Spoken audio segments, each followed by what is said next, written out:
Warning: some contents may be disturbing. Viewer discretion is advised.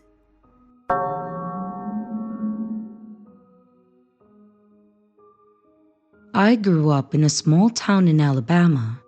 A little bit after I graduated high school when I was 18, I started dating this guy in his early 20s from a nearby city.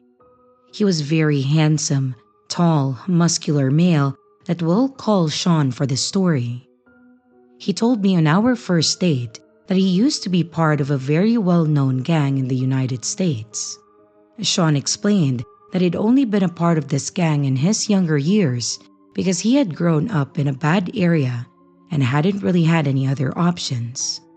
He also did have proof of being in the said gang, including being aware of gang signs associated with the gang and having tattoos about that gang.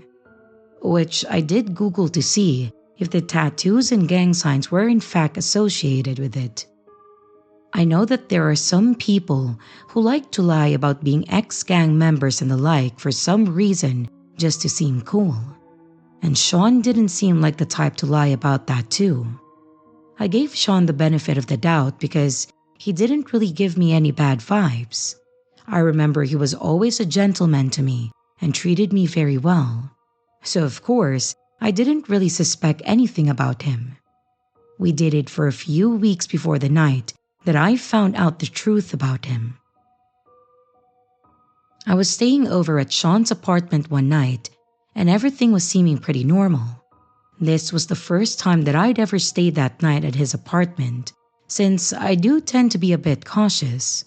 So, regardless of his background, it wouldn't have mattered. I just don't really like staying over at people's homes until I get to know them a bit more, and I do have at least a 3-date rule. And also, I'd been too busy before to really stay over at his place. So, that night when I was staying over, Sean's best friend was visiting for a bit, and that's when the red flags started to show up. It did seem weird to have a friend over when the girl you are seeing is staying over for the first time. And it was revealed to me in private that Sean's friend was another ex-gang member from a well-known gang that is the enemy to the gang that he was a part of. Of course, I can accept that people all have their backstories, but it was definitely just a weird thing to suddenly tell me out of the blue. Additionally, Sean had not even told me that his friend would be at the apartment that day in the first place. In an additional note, Sean's friend did corroborate that he and Sean were both ex-gang members. Then after Sean's friend had left, we were hanging out in his room, and this guy had a literal arsenal in his room. I'm not exaggerating when I say that he had enough weaponry to arm a small militia. This included things like grenades, bulletproof vest, and an AK-47 or a gun similar to it, to name a few of the weapons he had in his room. Needless to say, that was the second red flag of the day. That night we were in bed together. I can't remember what led him into revealing to me what he said in our conversation. He confessed to me that he was still a part of the gang that he had told me that he said that he was out now. So of course, I was immediately giving him this look like, "I'm sorry, what?" Then he proceeded to go on and tell me that he actually was a hitman for the gang, and while he hadn't been active as a hitman as of late, he would still accept hits if they were given to him. The entire time he said this, he just looked me dead in the eyes with the most deadpan casual look, no feeling in his eyes, and spoke like he was talking about the weather. It was extremely creepy, and I knew right then that this guy was a straight-up sociopath. I don't doubt that he was lying. I've met people who tried to get clout by lying about things like this, and he was definitely not one of those types. I did stay the rest of the night, and I then left the next morning and never talked to him again. I was definitely not going to keep dating someone like that. There's not really anything to the story after that. He never really tried to contact me too. I'm sure people will probably wonder why I didn't just leave right after he told me that he was a hitman. I didn't think that it was a good idea to react strongly and immediately storm out of the apartment. I also didn't actually feel like he was a danger to me personally, but he definitely had the vibe of someone who had killed people. The reason why I recognized that kind of vibe is another story. He was always very polite to me, but regardless, there was no way that I was going to keep dating him, no matter how hot he was.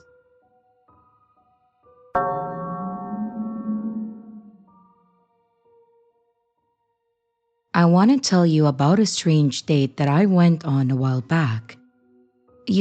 I've always been a bit skeptical about online dating, but after hearing so many success stories from my friends, I thought, why not give it a try? So there I was, scrolling through different profiles, trying to find someone who caught my interest. And after chatting with a few people, I started talking to this guy named Tim. He seemed nice enough. He had a decent job, similar interests, just an ordinary guy looking to meet someone. We talked on the app for about a week, sharing the usual fun facts about ourselves. He liked hiking and photography, and we even shared our favorite author. There was nothing that set off any alarms to me. So when he asked to meet up for coffee, I thought, why not? We decided on a small cafe in the city, a cozy spot with good reviews. I remember arriving a few minutes earlier, feeling that mix of excitement and nerves that you get before meeting someone new. I deliberately chosen a public place because it felt safer to me, given that this was my first time meeting someone from a dating app. When Tim walked in, I recognized him right away from his pictures.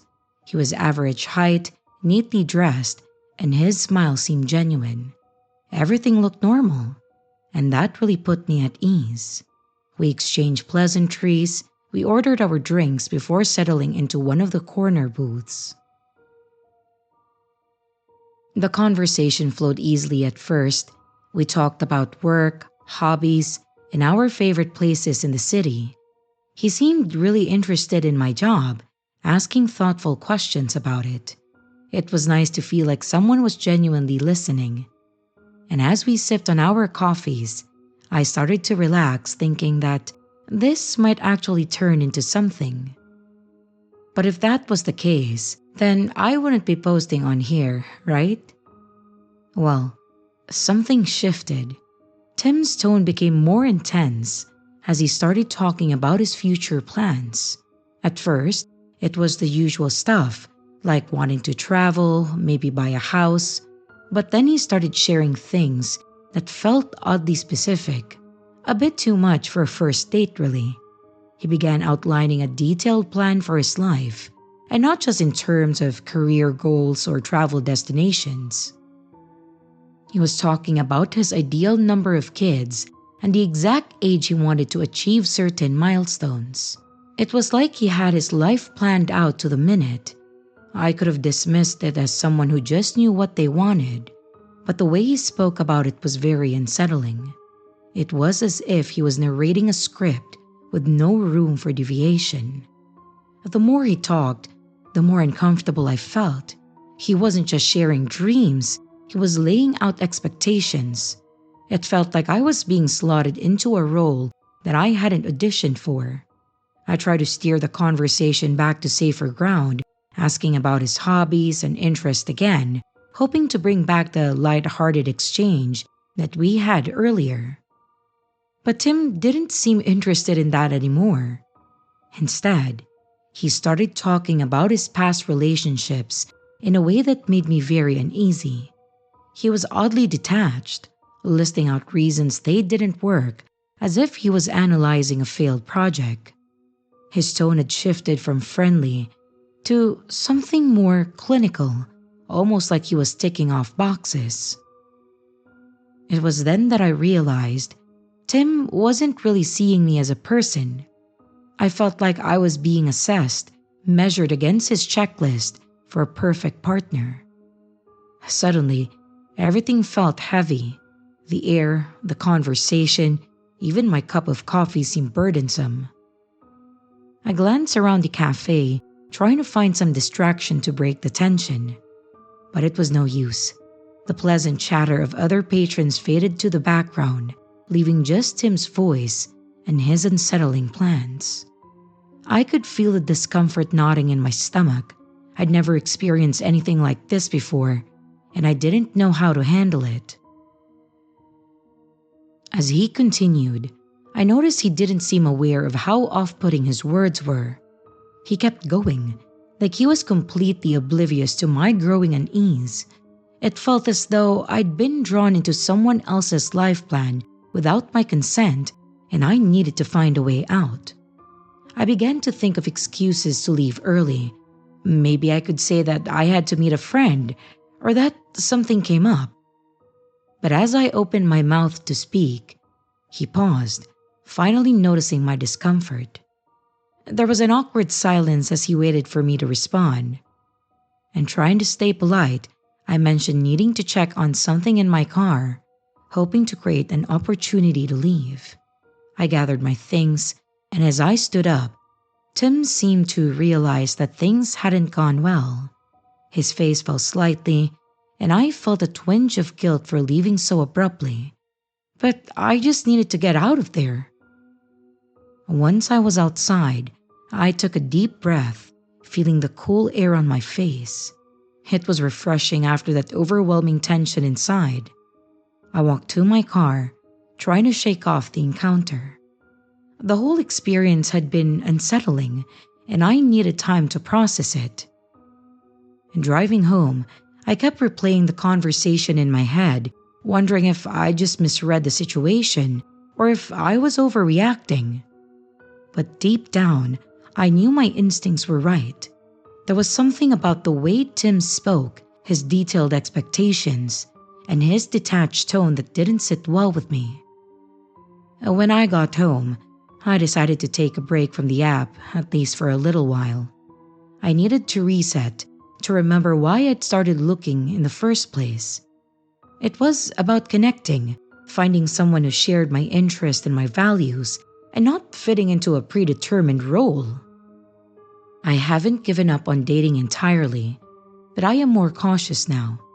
I take things slower, allowing time to really get to know someone before meeting face to face. It's about finding balance between being open to new experiences and also protecting my own well-being. Looking back, I'm grateful for the encounter with Tim, strange as it was. It taught me to be more discerning, to listen to my gut feelings, and to prioritize my own comfort and safety in any situation. That's a valuable lesson that I carry with me as I continue my journey in the sometimes bewildering world of online dating.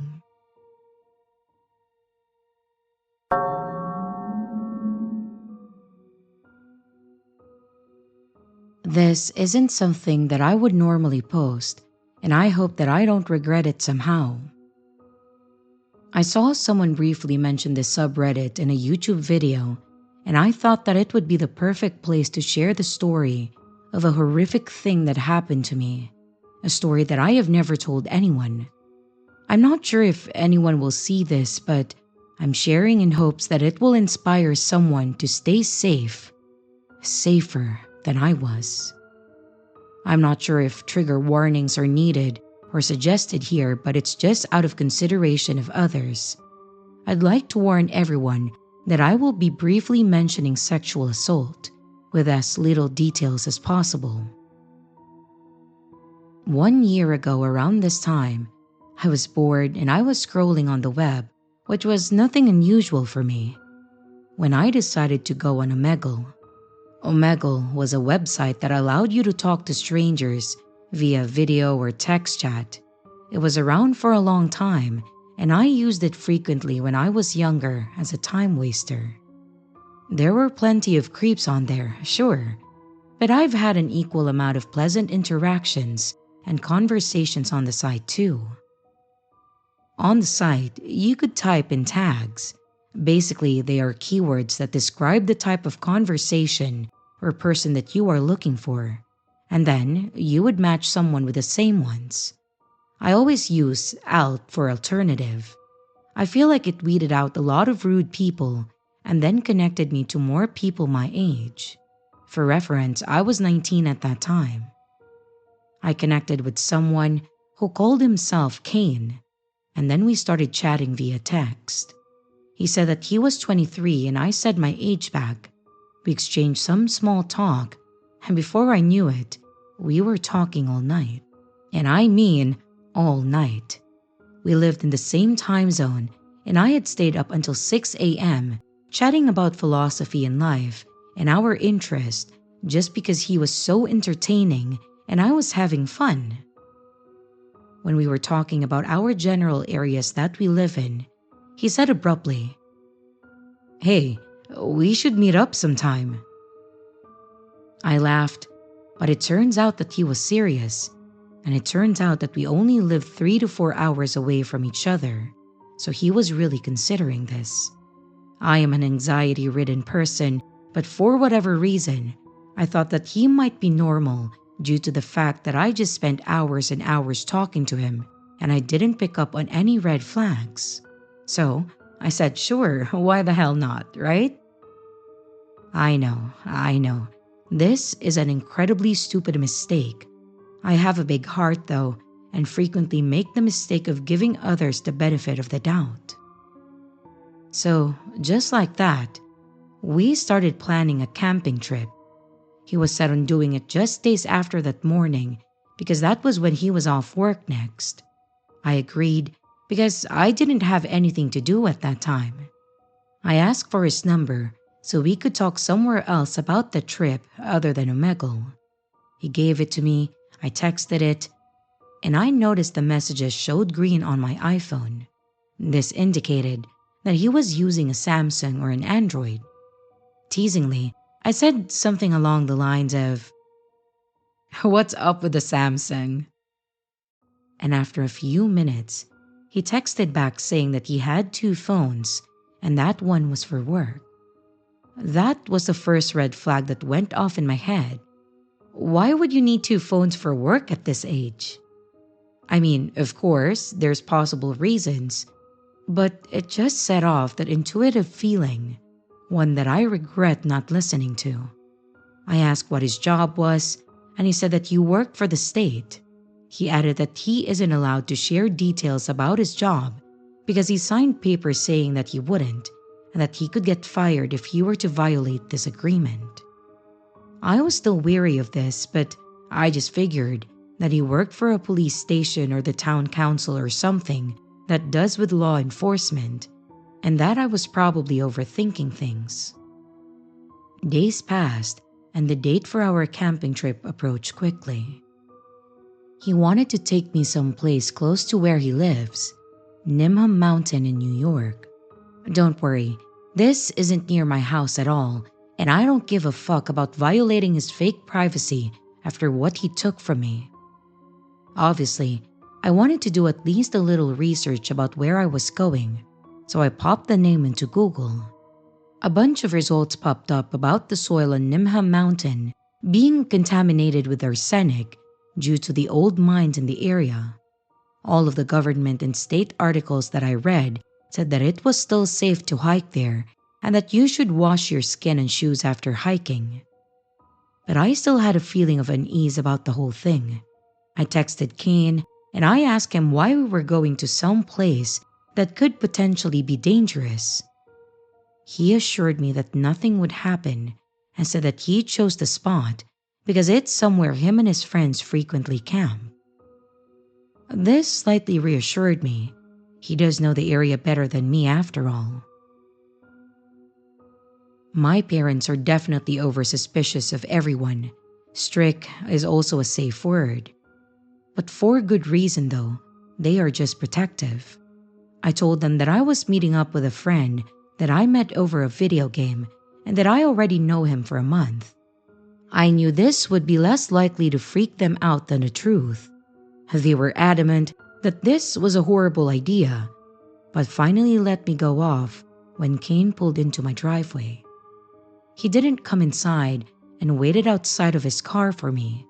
After a brief introduction, my mom rushed out to meet him and ask a few questions about the area that we were headed to. And then we were off. We pulled into the Starbucks by my house so he could get a coffee, since he was tired from the drive up. We sat in his car for about an hour and a half afterwards. During that time, he asked me to rate the playlist he put on and showed me how he writes down every single song that he likes in a little notebook that he kept in his car.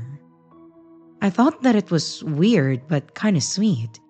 Like, what guy these days writes down songs, right? After an hour or so passed, I told him that we should get going so we can get to the campsite before dark. He kept saying just 5 more minutes, and after about 30 minutes of insisting that we need to leave to make it on time, he finally let us start onto the road. While we drove for the 4 hours up to our destination, Kane mostly talked about himself. He told me long stories about his friends and a girl that he used to date that he doesn't like. I thought that this was strange. Who talks about another woman to a girl like this? After telling stories for about 2 hours, I tried to deviate to a brighter topic and ask what kinds of things he's into hobby-wise. I already knew the stuff he told me online, but I was trying not to suffer from awkward silence or any more of his weird ramblings. He said that he thinks that eating healthy is important and that people who eat junk food are stupid. He also says that he only wears sustainable clothing that's made from cotton or wool. I don't have a problem with being sustainable, but he was saying it in a really obnoxious way. He turned to me and asked the first question about me since we got in the car. "So, what brought you to Omegle?" I told him that I was bored and that I liked meeting new and interesting people, and that was about it. He nodded slowly in thought and grinned, showing the most expression that I've seen on his face so far. He said that he likes to go on there and tell people that he's a soldier in Russia and that he was torturing people as he spoke to them. I just sat there in silence and kind of just stared at him, waiting for him to say that he was just kidding and that it was just some fucked up sense of humor. But he didn't. He just laughed and said, "What?" As we neared the campsite, I mentioned that I was getting kind of hungry.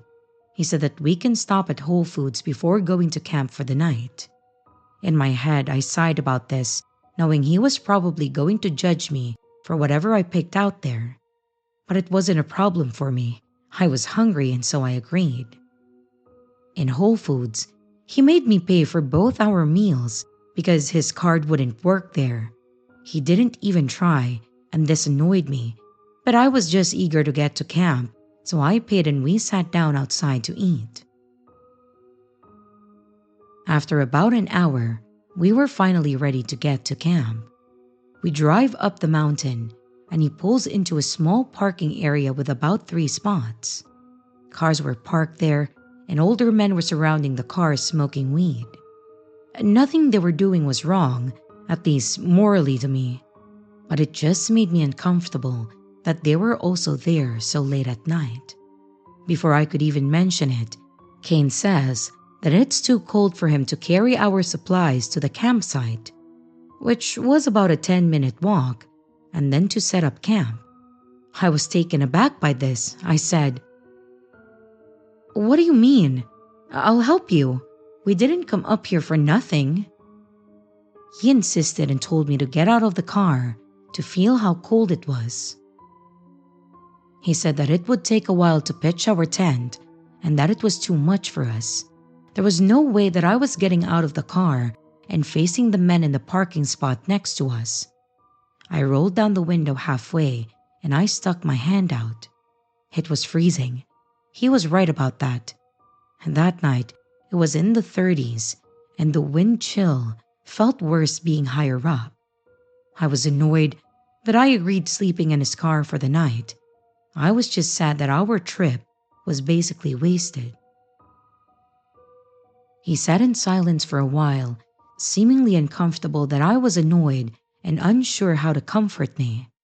I slinked back into the passenger seat and I started to scroll on social media, trying to pass the time. He grabbed my phone out of my hand and said, "Come here." He patted his lap. I was already annoyed at the situation and confused on what he thought he was doing. I said, "You're funny." And then I reached for my phone that he had tossed onto the floor of the car. But before I could get to it, he reached over and scooped me up out of the seat and then tossed me onto the back seats. He then proceeded to rape me. I don't remember most of it. My eyes were squeezed shut and I was praying for it to end. And after he was done, he pushed me back into the seats and got dressed. He smiled at me and said, "So, how was it?" I just stared back at him with tears in my eyes. He climbed back into the front seat, propped his feet up onto the wheel, and then went to sleep. I didn't know what to do. I sat there motionless in the back seat for about 2 hours trying to process what just happened to me. I considered calling my mom, calling 911. I thought about it for what felt like forever. I already had been assaulted once in my life, and it broke my parents' hearts. I knew that learning of this would absolutely destroy them. I was also afraid what would happen if I told them. I didn't want my dad or my brother to go to jail for life because they were angry and got revenge against this guy. So I just sat there all night, watching the men outside stare into the car and smoke on their joints. I don't remember falling asleep, but eventually I woke up to wind hitting the car. I was in a fetal position, sitting upright, holding my legs with my arms. Kane noticed that I was awake and said that it's time to go. I was so scared of him. It felt like my heart was leaping out of my throat. Adrenaline was pumping through my body, and I started scanning the back seat and our overnight bags for something that I could use as a weapon in case he were to pursue me again. I ended up holding onto my full metal water bottle. It wasn't deadly by any means, but it could knock someone out, and holding it made me feel safer. I stayed in the back and Kane started driving. I asked where we were going and he said that we were going to get breakfast, almost as if that was obvious, and it was silly of me to ask. After driving down the mountain back into the city, we pull into a parking garage, and then he tells me to get out and that we're here. I get out of the car, and I cling close to it, not wanting to let him get behind me. I was thinking about making a run for it, but I didn't want to risk getting chased and overpowered by him. I followed him to a little Mexican spot on the corner, and he told me to order pancakes so that he could have some. This obviously made me more pissed than I already was, but I didn't say anything because I was afraid that there would be consequences if I showed negative emotions at this point. I ate a few bites of my food, and then he happily ate the rest of my plate. He paid quickly with cash and then took me back to the car, where he laid down in the back seat. He said he was going to take a nap because he didn't sleep well last night. I didn't want to argue with him, so I let him sleep. How could he sleep so soundly after what he did to me? He slept for about 3 hours. The whole time I was watching videos, trying to calm myself down and keep a clear head. It was about 9 a.m. and around this time my mom was waking up and texting me, saying that she wants me to be home. I told her that Kane was taking a nap and that I would be home soon. She didn't like the sound of that and insisted that I come home. I was happy to have a reason to get the fuck out of there, one that might be convincing to Kane. I woke him up and he became angry with me, saying, "Don't wake me up next time. Play on your phone or watch TikTok or something." I was shaking. but I managed to say that my mom wanted me home and that we needed to go. He said to let him sleep for 30 more minutes and told me to set a timer on my phone, and I did. 30 minutes felt like 30 hours, and once it went off, I woke him once again. This time, I filmed myself waking him up because I was afraid of what was going to happen. He was angry once again, and I told him that 30 minutes was up. I asked to leave, begged him to leave, and he said no, over and over, and he said that we aren't leaving yet. I was shaking uncontrollably. I put on a brave face and I pretended like I was being playful. I said, "Okay, I'll just get an Uber then." I turned around and started to open the car door when I felt his hand grab my shoulder and then dig into it, yanking me back into place. I honestly think that I blacked out from fear for a few seconds. He said, "What the fuck are you doing?" His hand was still on my shoulder, his fingers squeezing into my skin. My mind was racing and I was on the verge of tears. This caught his eye, and I quickly played it off by saying that my mom would call the police to come get me if I wasn't home soon. I had mentioned earlier that my dad works in law enforcement, so this was a little bit more believable of a lie. At the mention of police, something changed in his face. He looked frantic. He let go of me and unhappily agreed to drive me home. I felt a deep relief, the deepest relief that I have ever felt, and swallowed the lump in my throat as he climbed into the front seat and started our 5-hour drive back to my house. The drive back was much quieter than the drive up. I didn't say anything unless he initiated. I just gripped my phone in my hand and I tried not to make eye contact with him. I wondered if he had any remorse for what he did in those moments. When we reached the town where I live, it was 11:30 at night. Kane pulled onto the main strip to get to my house, and I saw flashing lights behind me. My first instinct was to be scared shitless because my dad is a cop, so I've always made extra sure not to break any traffic laws. The police pulled us over and 2 men stepped out of the cop car, and I frantically rolled down my window so they could see my familiar face, the daughter of their boss. One of them greeted me and looked both concerned and disappointed that I was in the car with someone getting pulled over. The other cop told Kane to get out of the car while I explained what we were doing out so late. I spared the illegal and horrific details. I was tired and scared, and I needed to be safe in my own home. I also didn't want them waking up my sleeping dad with such bad news. I overheard the second officer ask Kane about his info when he said, "What's your name, son?" Kane mumbled, and he said to speak up. The name he gave was not Kane, and he told the officer that he was 22 and not 23. My heart sunk into my feet, and I sat motionless while they explained to Kane that he missed the stop sign and that they are letting him off with a warning. They told me to get home, and I nodded my head. When we pulled off, I let my emotions take over and started screaming at the stranger that I was sitting next to. "Why did you lie to me? What the fuck is wrong with you?" He looked distressed from the volume of my yelling and told me to calm down and that he's sorry he lied. He said that he only lied for his identity for his own safety. That honestly baffled me considering that he just assaulted me. I screamed at him all the way to my house, and as we pulled in, I threw the car doors open and I started throwing my stuff out onto the lawn, desperate to just get far away from him. He tried to talk to me, to offer more pitiful excuses for his disgusting actions, but I screamed at him to get the fuck away from me and that I never wanted to see him again. I gathered my stuff off the lawn and I hauled it into my room while my parents slept soundly, unaware of the terrible secret that I had.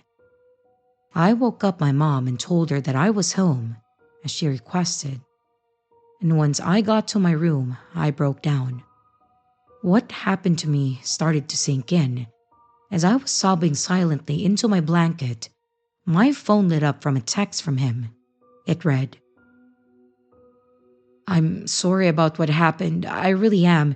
If it makes you feel any better, I just got pulled over, so that's my karma, I guess. Let me know if you want to talk." I felt a wave of nausea hit me like a train. I screenshotted the message, blocked his number, and deleted his contact.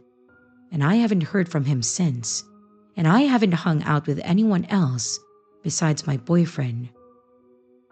I still think about what happened almost every day, and I still feel sick when someone I don't know gets close to me, even if it's just a stranger passing by in the grocery store. I know that what happened was the product of my own irrational teenage actions. I know that I shouldn't have met up with someone that I didn't know, but I had faith that he would be a normal person, somewhat at least. I wish I would have listened to my instinct and to my parents' warnings. I don't know what would have happened if I didn't make up that police story, and I don't even want to think about it. I will never meet up with someone that I don't know again. While trying to cope with what happened to me, I googled Nimha Mountain again. I found a link that said, Cane Mountain North Trail Loop, New York. If you made it this far, or you take anything away from this story, please let it be this. Trust your instinct. Trust your gut. If something feels wrong, it probably is. Don't meet up with strangers, no matter how good they look or how normal they seem. This was a lengthy story, and I apologize for that. It was hard for me to share after all of this time, after carrying the secret for so long. I am doing this in hope that it inspires someone out there to follow my advice and help keep themselves safe. What happened to me was disgusting and horrible, and I never want it to happen to anyone else again. And that being said, Kane, let's not meet again. Fuck you, and I hope you're rotting in jail or hell right now. Edit. I'd like to assure everyone that yes, I am getting help to cope with what happened. I go to EMDR therapy weekly, and my doctors, therapists, and psychiatrists all know about the event. I am not interested in sharing my story with my parents or friends, as it would just cause me more pain. I am doing well now, and I will continue to get support. I never heard from Kane after that night that I got home, thankfully. He has been pulled over multiple times that I know of, so his name is already in the police database.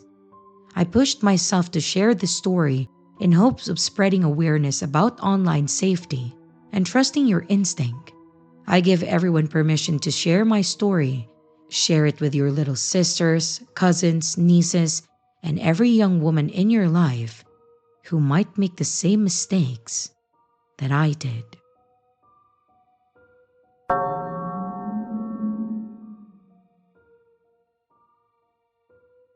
Hi, I'm Reina. I'm female and I'm 25. Online dating, it was one of those things that I thought about, laughed off, and then forgot about it. But one day, I don't know why, I just decided to set up a profile, browse through the sea of faces, and eventually match with a guy named Greg. He seemed alright, friendly, decent looking, with a job that he seemed to enjoy. And after a few days of chatting, we agreed to meet up for a drink. We chose a pub that was smack in the middle of the city, a bustling place where it felt safe, surrounded by other people. We exchanged pleasantries, and it all seemed to be going well. We talked about work, hobbies, and the typical stuff that you cover on a first date. He was polite, attentive, and seemed genuinely interested in what I had to say. But a few days later, something odd happened. I received a message on social media from a profile that I didn't recognize. The message was brief, just a few words saying, "Be careful with Greg. He's not who he seems." At first, I shrugged it off. Internet trolls are everywhere, right?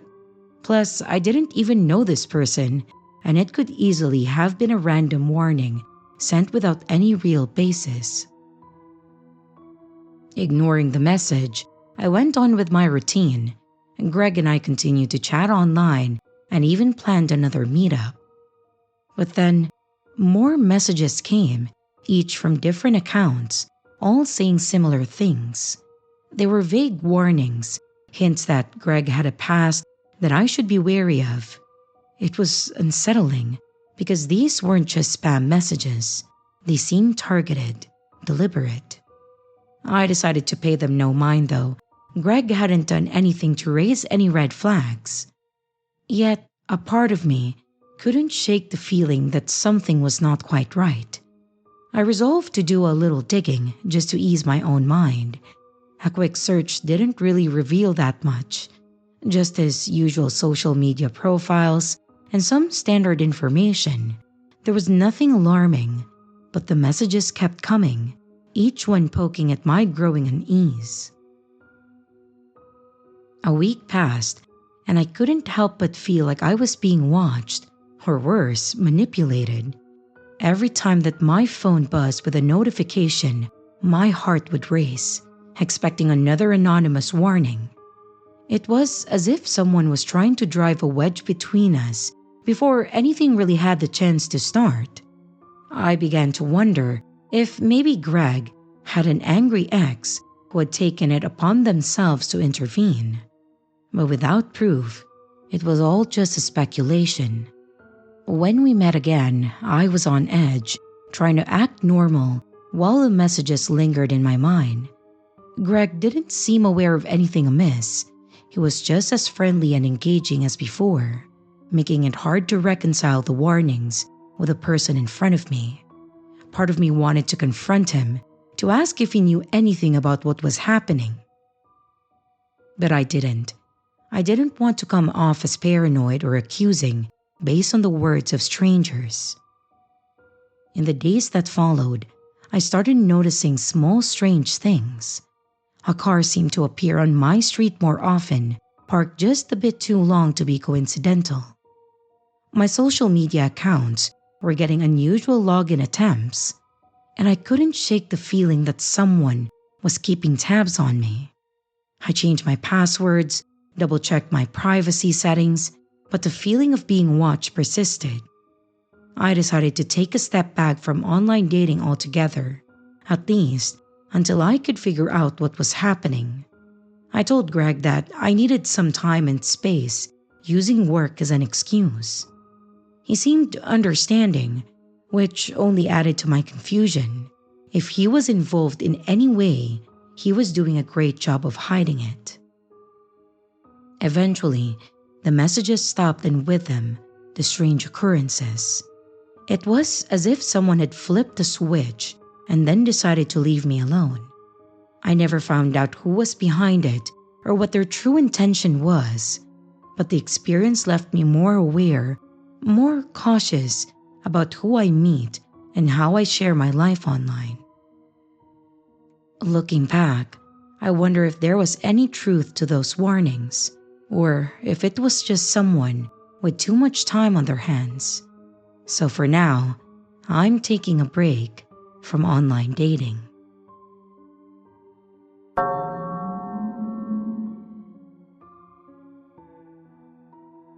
I had been working at my job for about 7 years when I met Jeno. He was super quiet and didn't ever talk. He was about 6 foot tall and probably 150 to 175 pounds. He was always tan with a bowl-shaped haircut. He kept to himself at breaks, but was one of the best selectors that I have ever had. He never made a mistake and was friendly when I did speak with him. Throughout his first year, we slowly began speaking more and more and had become friends. He was always listening to country music as he worked, and it drove me nuts. We worked in a dry food warehouse. Sometimes, if I was a few aisles over and I could hear his country playing, I'd yell, "Turn that shit off!" to which he would yell back, "Huh, fuck you." It was all in good fun. As we became better friends, he would tell me stories at the bar after work about sneaking into his girlfriend's house and having sex with her. He was 21 and this girl was quite a bit younger, maybe 16 or 17. I thought that it was a little strange, but he was a little strange anyway. To be totally honest, I don't think he was all there. He had trouble pronouncing certain words that were quite common and couldn't add or subtract very well and seemed maybe a little slow. Maybe he just had a learning disability. Jeno started coming over to my place after work, and he would get online and play Gears of War for hours while drinking some beers. He would come to shows to watch the band I was in play. We did normal shit guys in their 20s do. And after a couple of years hanging out and getting to know each other better, I finally met his girlfriend, Tabitha. She was cute and definitely smitten with him, although she didn't talk much. Well, at least while he was around. She spoke to my wife in the kitchen while him and I played some Gears. Jeno let me know that Tabby, as he called her, was pregnant. I was shocked, but he seemed happy about it, and she was as well. At this point, they have been together for quite some time now. Fast forward to 2012. I had my first child in 2010, and Jeno's child was probably about 4 at this time. Clayton was his name, and he reminded me a lot of Jeno. They'd stop by to hang out and have a few beers while the kids played. He hasn't told me that he and Tabby were having trouble or even fighting that night. He just seemed like his usual goofy self, and we sat on the front porch watching the kids play. He left my house at around 9 p.m. and I was going to go to bed myself. Sometime later that night, the phone rang, and it was a girl that I was with before my wife. She knew Jeno and asked me what I thought about what had happened. I had no idea what she was talking about until she said, "He killed Tabby and he took off out of state with his kid." I couldn't believe it. No way Jeno killed anyone. This guy was the nicest dude in the world. We had never had an argument in the years that I'd known him, and I had never seen him even get mad. The guy didn't have much of a backbone, or that's what I thought. Apparently, when he got home, Tabitha and him got into a fight. He punched her in the throat and then damaged her windpipe, and then she died. He then took her body out to her car, drove it out into the country, and then put her in the driver's seat, and then set the car on fire. He then ran the car off the road. He ran home losing one of his shoes on the way back, picked up his son who was presumably asleep, and then fled to Kentucky. He was apprehended in a day or two. He will be out in 5 years, although they are petitioning to keep him locked up.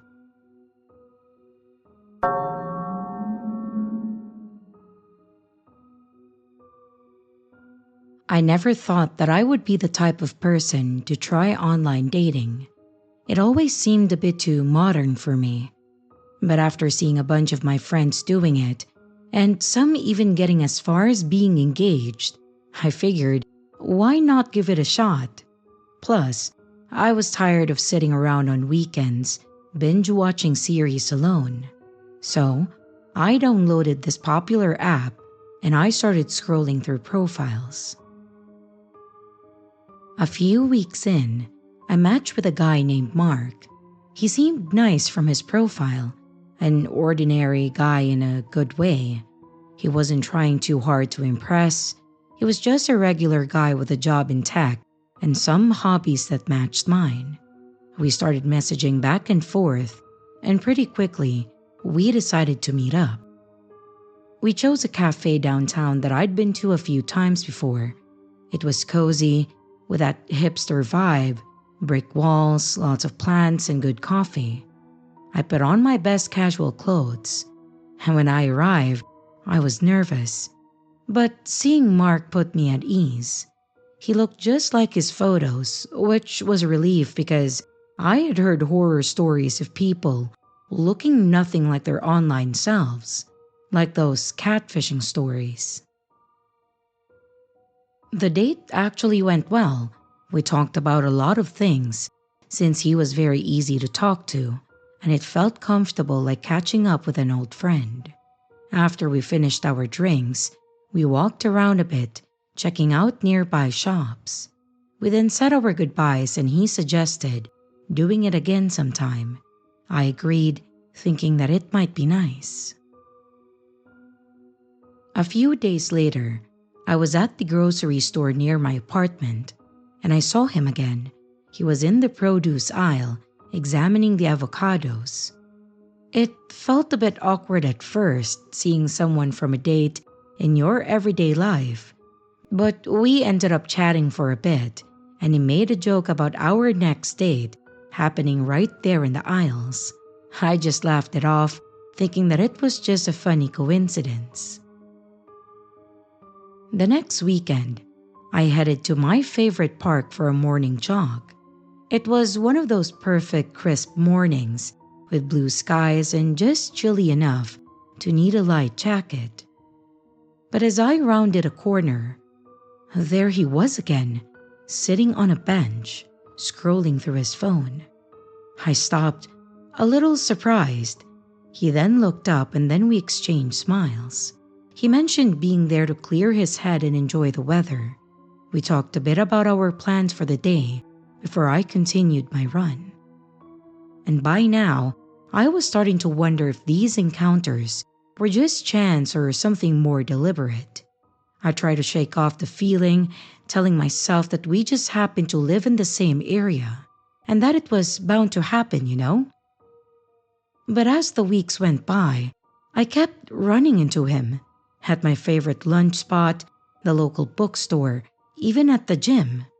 It was like he was always there, just a few steps ahead or behind me. I started to feel a bit uneasy about all of it.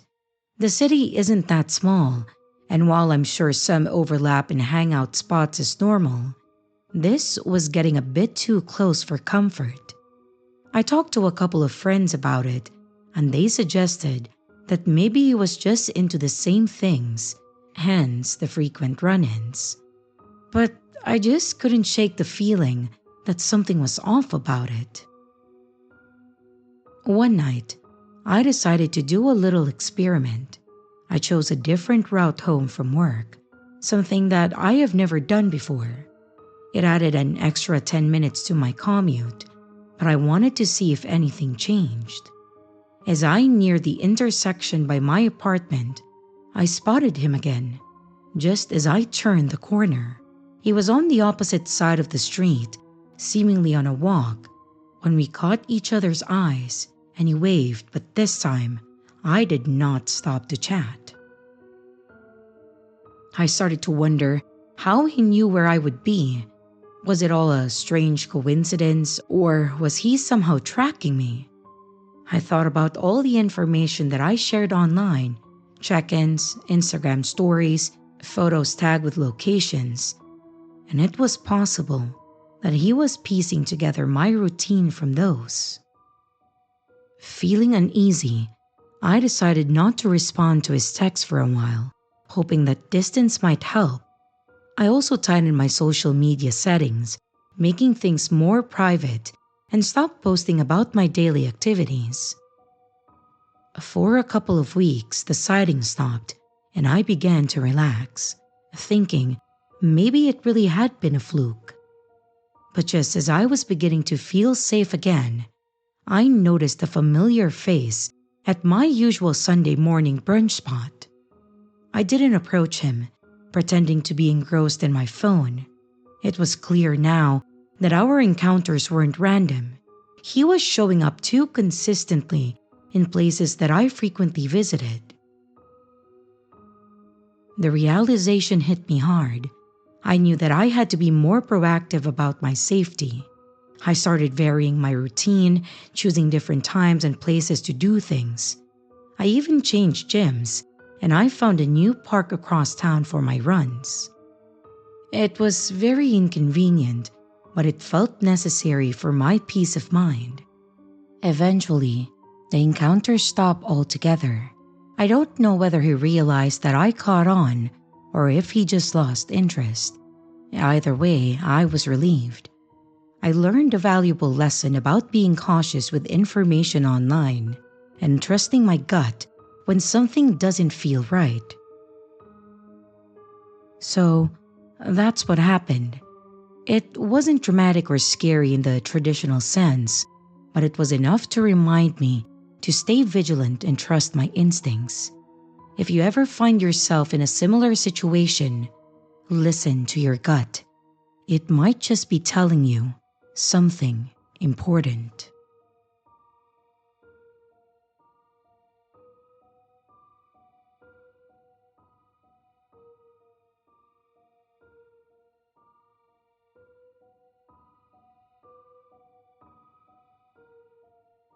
And here's the riddle for this video.